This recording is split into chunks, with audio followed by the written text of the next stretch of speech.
Si on veut être complet et efficace en modélisation low poly à partir des composants, à partir des components, il faut connaître quelques sélections supplémentaires qui ne sont pas listées comme outils, mais comme manière d'envisager des zones de sélection pour pouvoir ensuite y appliquer des outils. Je vais vous les montrer, elles sont relativement simples à activer.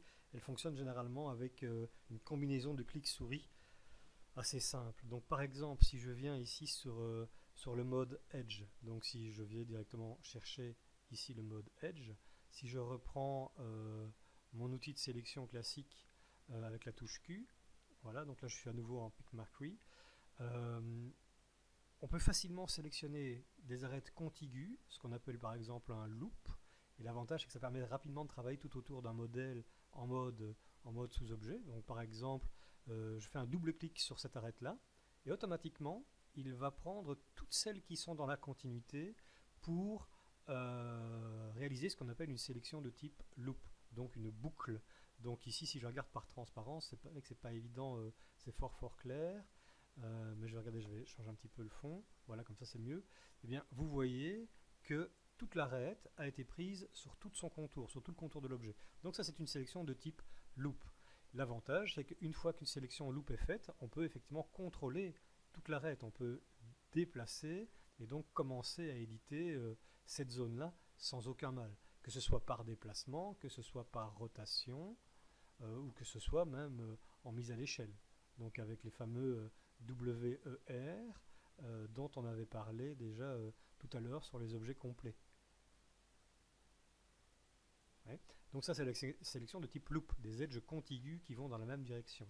On a presque la même logique, mais cette fois-ci avec des edges parallèles. Donc si je prends par exemple cette arête-ci, et que je fais cette fois-ci un shift double-clic sur une parallèle qui est juste à côté, donc soit de celle-là, soit de celle-là. Et bien à ce moment-là, au lieu de prendre des arêtes contiguës, je prends des arêtes parallèles qui là aussi tournent tout autour du modèle. Ça c'est ce qu'on appelle en fait un edge ring, donc on va pas appeler ça une boucle, on va appeler ça un anneau, mais c'est la même logique, l'objectif est de passer en sélection tout autour de l'objet, mais cette fois-ci en prenant des parallèles et plus des contigus. Même chose, si effectivement c'est sélectionnable, c'est aussi éditable, hein. Donc là aussi, vous pouvez l'envisager comme bon vous semble. En fonction d'une intention particulière, vous pourriez modifier la structure de l'objet pour le transformer en autre chose. D'accord. Alors, les sélections de type boucle et de type anneau, donc loop et ring, fonctionnent sur des arêtes, mais fonctionnent aussi sur des polygones.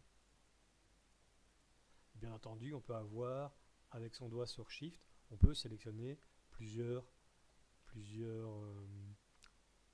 loops de polygones sans aucun mal, hein. Ça va. Donc là, ici, ça fonctionne sans mal. Ça marche aussi avec les points.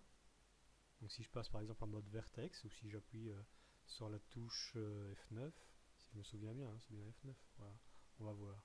De temps en temps, j'ai du mal. Ouais, c'est bien ça. Donc ici, Edge, Vertex, ouais, c'est la même logique. Je sais les prendre aussi avec le même principe. Donc des loops de vertex, ça marche aussi. Sélection qui peut être intéressante aussi, quand vous voulez sélectionner tous les polygones d'un contigu, donc qui font partie d'un même ensemble, un simple double-clic sur un polygone les sélectionne tous. Donc la sélection contiguë, c'est intéressant aussi. Il y a aussi une petite variante du loop. Si par exemple vous prenez une arête là, mais qu'au lieu de faire votre shift double-clic sur l'arête d'à côté, si vous le faites par exemple sur quelques arêtes plus loin, et bien à ce moment-là, vous indiquez une limite de sélection. C'est-à-dire qu'il ne fait pas tout le tour de l'objet, il va de la zone initiale jusqu'où là vous avez double-cliqué. Donc en fait, vous avez une sélection qui est partielle, mais qui peut être définie comme telle. Donc ici, par exemple, si je veux sélectionner de là jusque là, pas de problème. Donc la première sélection normale, et puis la suite, un double-clic avec votre doigt sur Shift. D'accord? Et c'est la même chose donc pour des points aussi. Donc si je prends par exemple le point qui est là et je fais un Shift double-clic, il les prendra jusque là. Si je fais ensuite de là jusque là, prendra jusqu'ici, etc., etc. Donc Shift double-clic pour définir une sélection qui va jusqu'à un certain niveau, mais qui ne fait pas tout le tour de l'objet, à contrario de l'edge loop complet ou de l'edge ring complet. Autre outil de sélection polygonale qui peut s'avérer vraiment très efficace et qui peut vous faire gagner beaucoup de temps, c'est le grow et le shrink. Donc l'extension progressive d'une sélection ou la réduction de cette sélection. Regardez, je vous montre.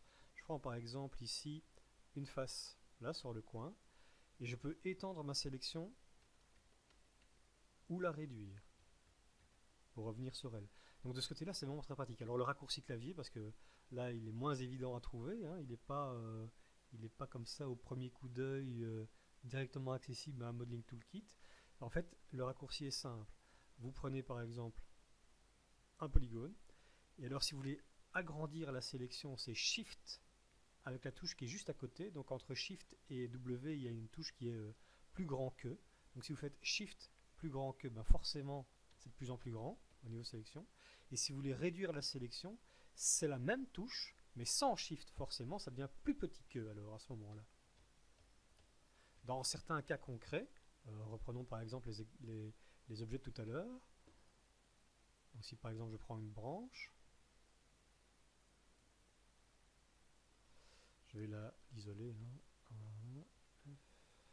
Donc si je reprends en guise d'illustration la branche que j'avais tout à l'heure qui servait d'exemple, et bien ici c'est la même chose. Si je sélectionne quelques polygones qui sont situés sur l'extrémité d'une branche, très rapidement je vais pouvoir venir sélectionner avec Shift plus grand que le prolongement de cette branche et étendre ma sélection comme ça jusqu'à la racine, jusqu'à la jonction de cette branche.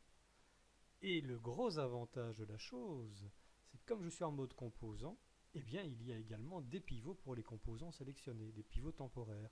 Donc ici j'ai une sélection de polygones sur la branche, eh bien vous voyez que mon gizmo de transformation est situé ici, donc si j'effectue une rotation, ma rotation s'effectuerait ici à moitié, donc elle déformerait toute la base de la branche. On voit bien que c'est un problème. Donc ici, ce qu'on va faire, eh bien on va utiliser la même logique que pour les objets complets, mais cette fois-ci pour des parties d'objets. On va éditer le pivot. Donc j'appuie sur D, je vais venir le caler ici par exemple sur le point qui est là. Voilà, je vais le mettre carrément à l'intérieur de la branche. Voilà, carrément à la base. Je vais valider son positionnement en réappuyant sur D.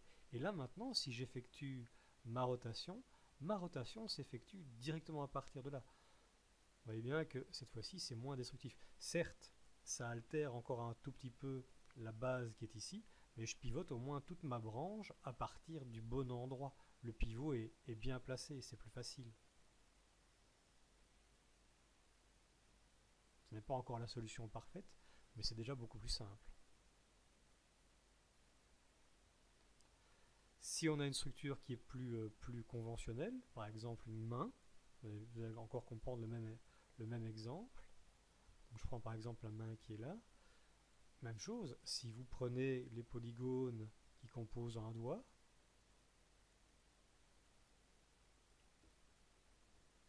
je prends par exemple ici le bout du majeur,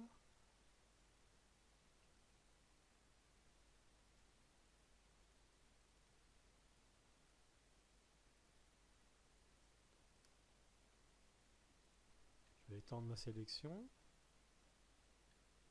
voilà, jusqu'à la base du doigt, et là je vais replacer mon pivot.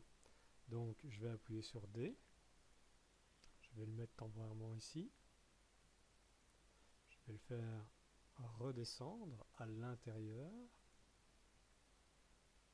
et comme mon pivot est orienté par rapport à l'axe du doigt, puisqu'en fait j'ai magnétisé son placement par rapport à l'axe du doigt, et bien si j'effectue cette fois-ci une rotation à partir de là, donc j'appuie sur D pour valider le pivot, ma rotation s'effectue à partir d'ici. Donc pour par exemple arriver à créer un tout petit peu de dynamique visuelle dans un personnage qu'on n'aurait pas le temps de poser ou ce genre de choses, et bien simplement en imitant des articulations localisées, on peut arriver à un résultat simplement avec l'édition d'un pivot local par rapport à des groupes de faces, par rapport à des composants. Si maintenant je souhaitais être complet par rapport aux composants, il reste une dernière chose. Le fait d'accéder aux faces, aux vertex ou aux edges me permet aussi maintenant d'accéder à une batterie d'outils supplémentaires très importante, celle qui va justement permettre de détailler le maillage. Et ces outils-là sont pour l'essentiel les plus importants d'entre eux, sont situés ici justement dans la Modeling Toolkit, mais ils sont également situés par exemple dans le menu contextuel. Donc si je prends par exemple une arête et que je fais un Shift bouton droit, les outils de modélisation polygonale sont disponibles. Ce sont les mêmes que ceux qui sont sur la Modeling Toolkit. Si je prends une face, je peux également bénéficier de ces outils-là. Et c'est la même chose si je prends des vertex, je peux à ce moment-là bénéficier d'outils spécifiques aussi. Ils ne sont pas tout à fait les mêmes à chaque fois, mais ils fonctionnent dans la même logique. Donc chaque fois que vous faites une sélection typée des vertex, enfin des vertices, si on parle correctement en anglais, vous aurez accès effectivement à ce menu-là. Des edges, un menu spécifique aussi pour la modélisation polygonale, et c'est la même chose pour les faces.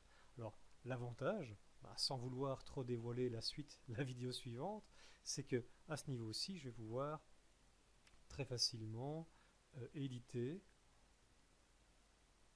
le maillage déjà existant. Donc ici, imaginons que je vais rajouter une arête. J'ai des outils qui vont me permettre de le faire sans trop de mal. Ah, un petit souci avec le multicut, c'est pas de chance. Pourtant ça a l'air d'être clean. Non, mais je vais essayer autrement. On va essayer avec un bevel pour voir. Oui, le bevel lui accepte de fonctionner de manière classique, donc c'est déjà ça. Voilà, je pourrais arrondir par exemple le bras.